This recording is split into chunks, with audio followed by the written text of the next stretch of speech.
Overlord Volume 3 Chapter 1 Herd of Predators Part 1 What kind of food is this? A shrill, nigh hysterical voice cut through the air, and then the sound of crashing cutlery echoed through the dining room. Several people turned to look at the girl who was kicking up a fuss. The girl was so beautiful that using the word to describe her seemed inadequate. Her looks could rival those of the kingdom's most beautiful woman, the one with the appellation of golden, and her anger only added to her charm. In addition, every move she made was elegant and refined, even while throwing a tantrum. She must have been nobility in some country, the heiress to a high-born family. She flicked at her long French curls in annoyance, and glared at the food before her in dissatisfaction. All manner of dishes packed the table before her.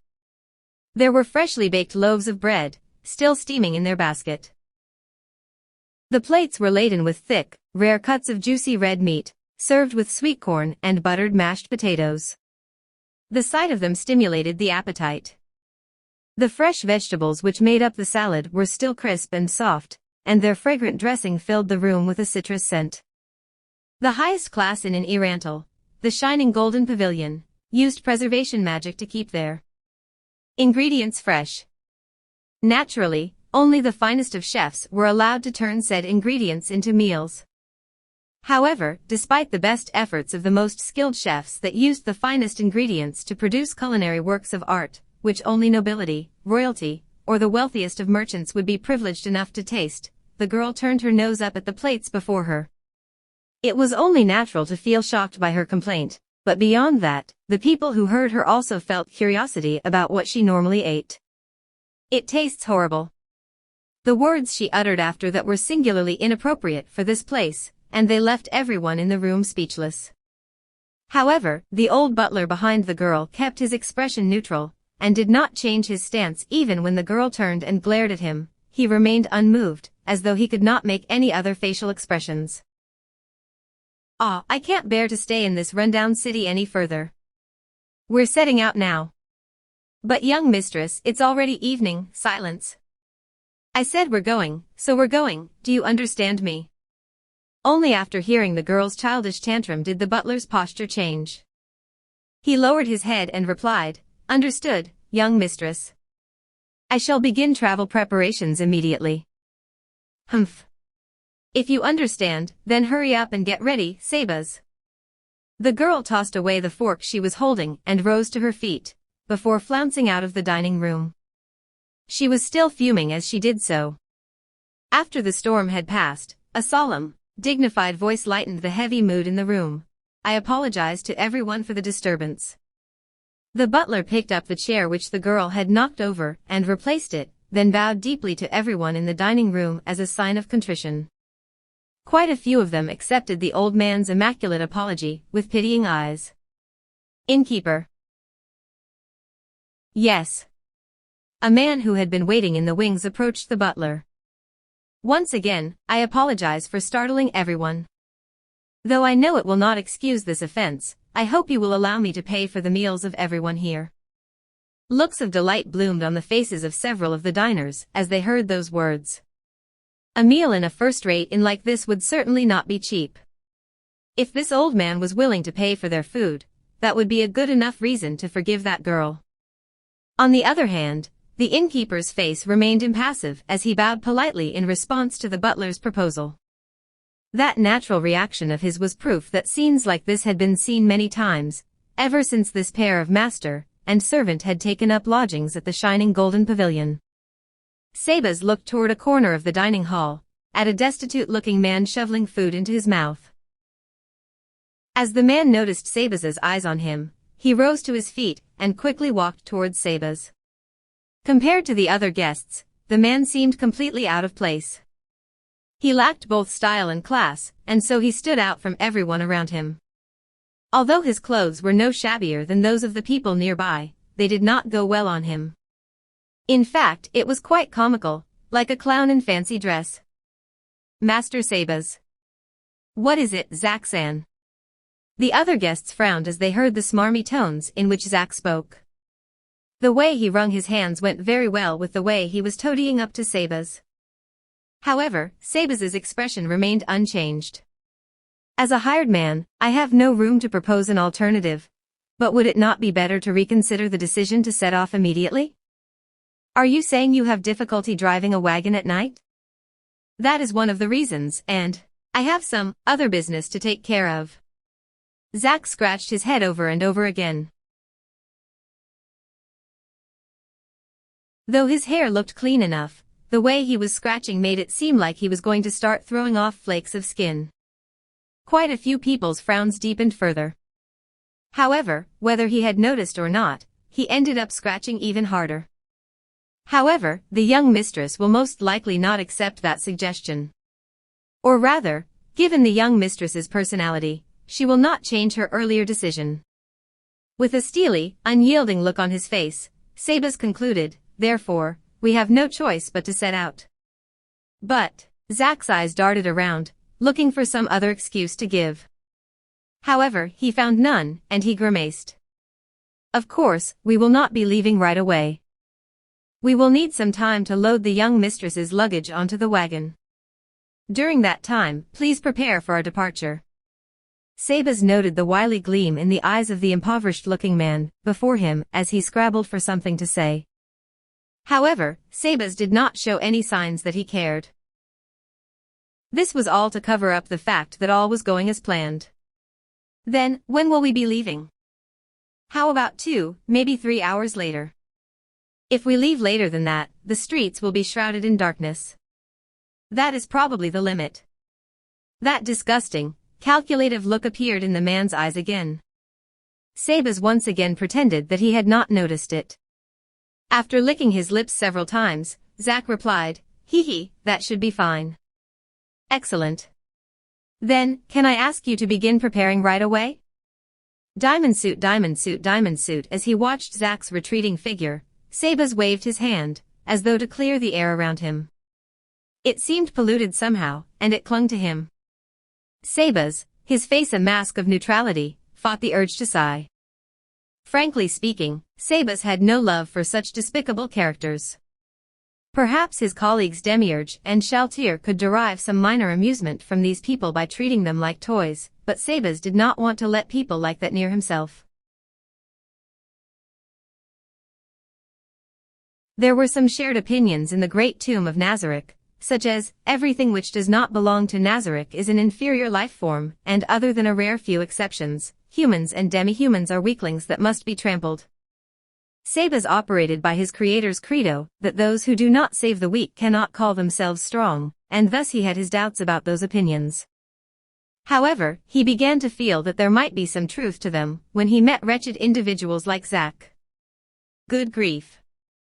Humans should be an outstanding species. After raising his hand to stroke his neatly trimmed mustache, he turned his thoughts to what he should do next. The plan was going quite well. However, he still needed to confirm the details with his observer. Just as Sebas was thinking about the direction in which he would proceed, he noticed a man approaching him. It must be quite hard on you to have to set out at this time. The person addressing him was a clean-shaven man in his late 40s. His black hair was streaked with white, and due to age and heavy meals, his pot belly was soft and rounded. He was tastefully dressed, in clothes that both reflected his high station and his sense of style. Bardo-san, I presume? Sebas dipped his head in acknowledgement. The man, Bardo, extended a hand to stop him. No, there's no need for such formality. The man called Bardo Lawfully was a merchant, who controlled a large portion of the grain trade in this city. For some reason, he had come over and begun speaking to Sebas. The fortress city was a strategic location in war. Bardo was heavily involved in the food trade here, which made him quite a big figure among the city's many merchants. Once one had a fighting force of over 10,000 men, feeding them became a task which consumed great amounts of time and manpower. Therefore, the kingdom's policy on that matter was to march their troops to this city with minimum rations, whereupon they would resupply upon arrival. Therefore, merchants who dealt in food and weapons were quite influential in this place, unlike regular cities. Anyone in Irantal with such power would never chat up someone else simply because they were eating in the same restaurant. Therefore, he must have had some motive for reaching out to Sebas. Still, Sebas had been expecting this.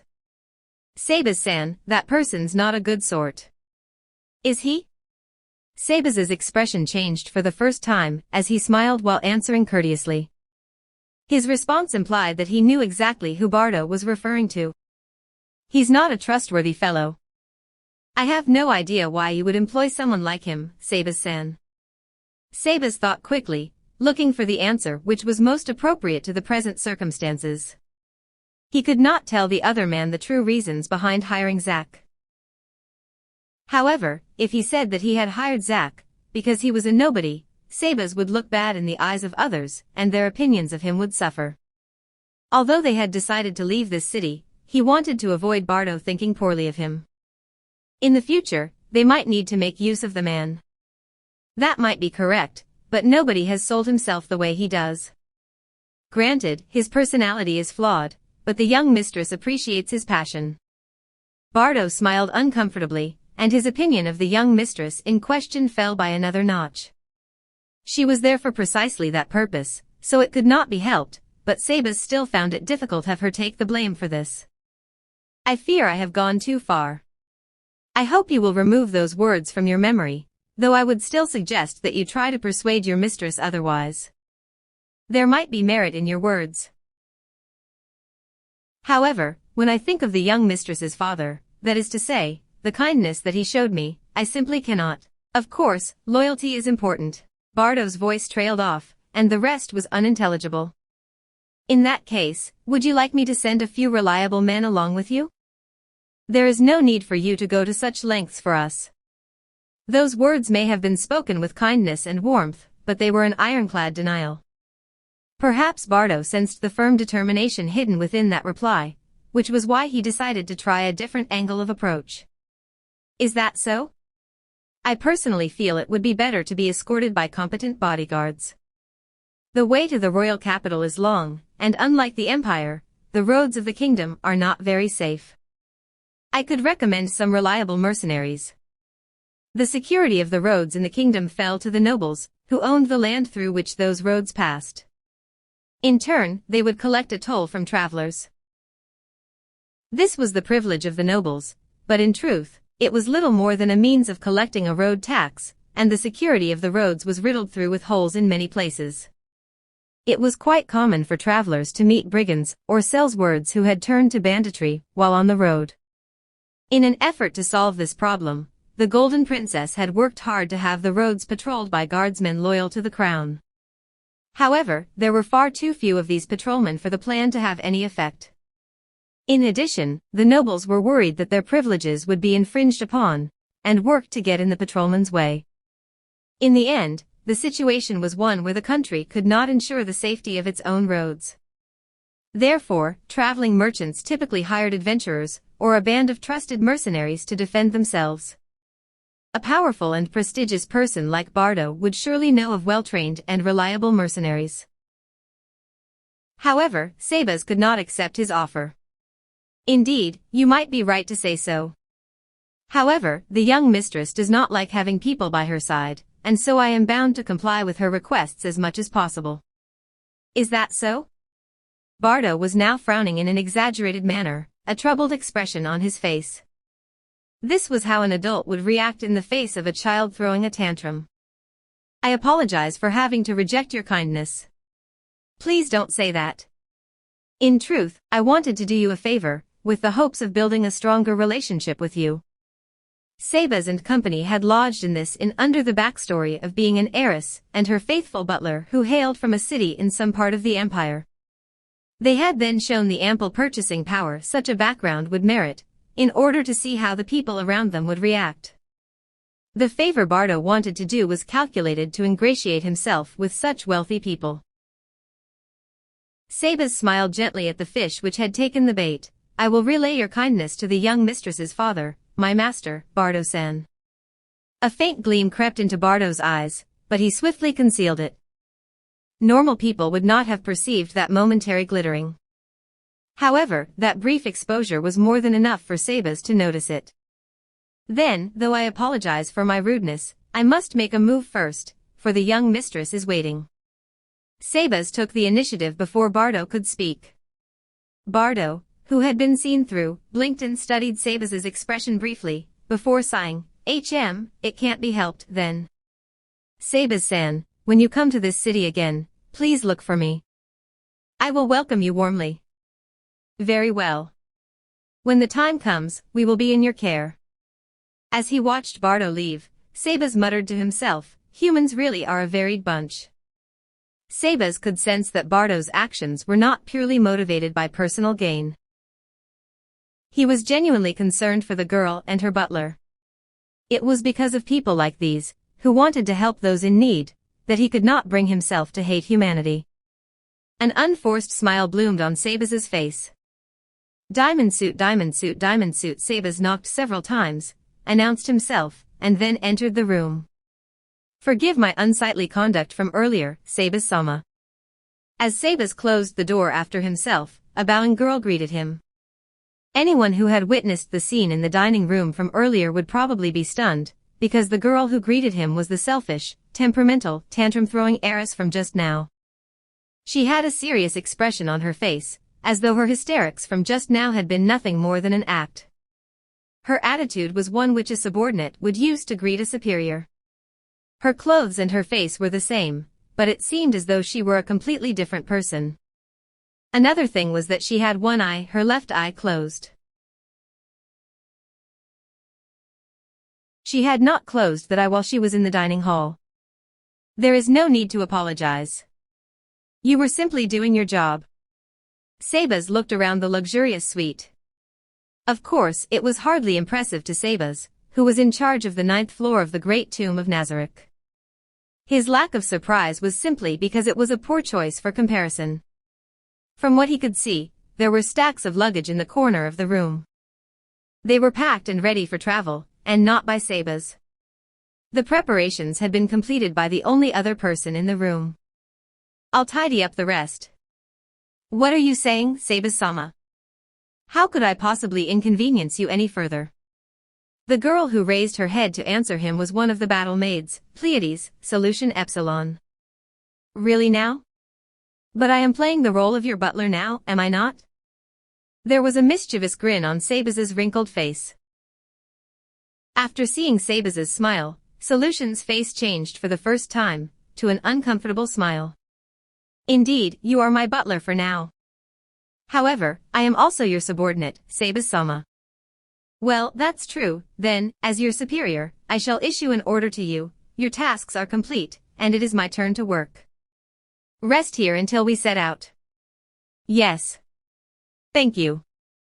Then, I shall go meet Shaltir-sama on the coach and inform her when we are leaving.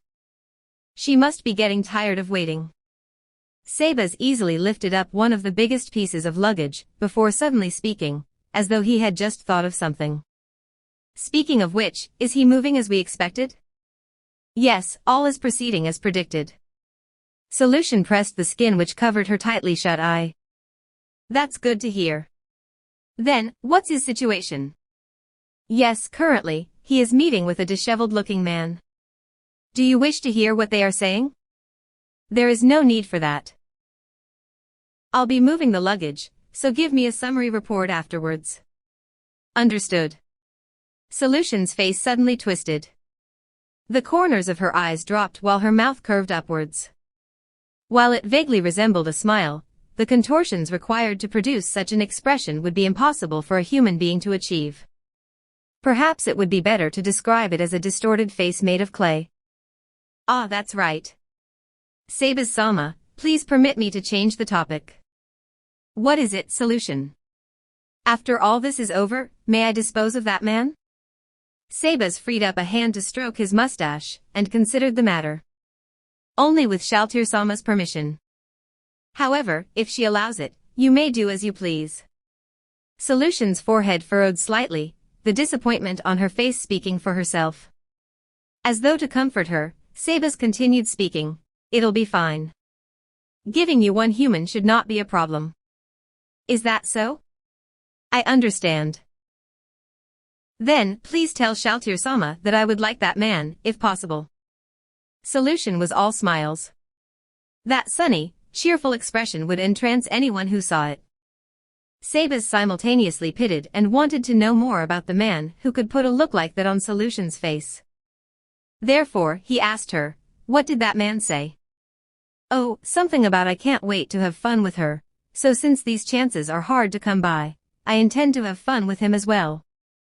Solution's smile beamed ever brighter. That smile, as innocent as a child's, looked forward to what would come next. Part 2: A Pitiful Life. As Zack moved with hurried steps, he thought about how pitiful his life had been. He had been born to a farmer's family in a village of the kingdom. It could not be considered a happy life by any stretch of the word. The fruits of their hard labor were taken away by the lord of the land. If he took 60% of their harvest, it might still be bearable. They could still live on the remaining 40%, albeit in poverty. However, if he took 80% of their harvest, they would be in big trouble.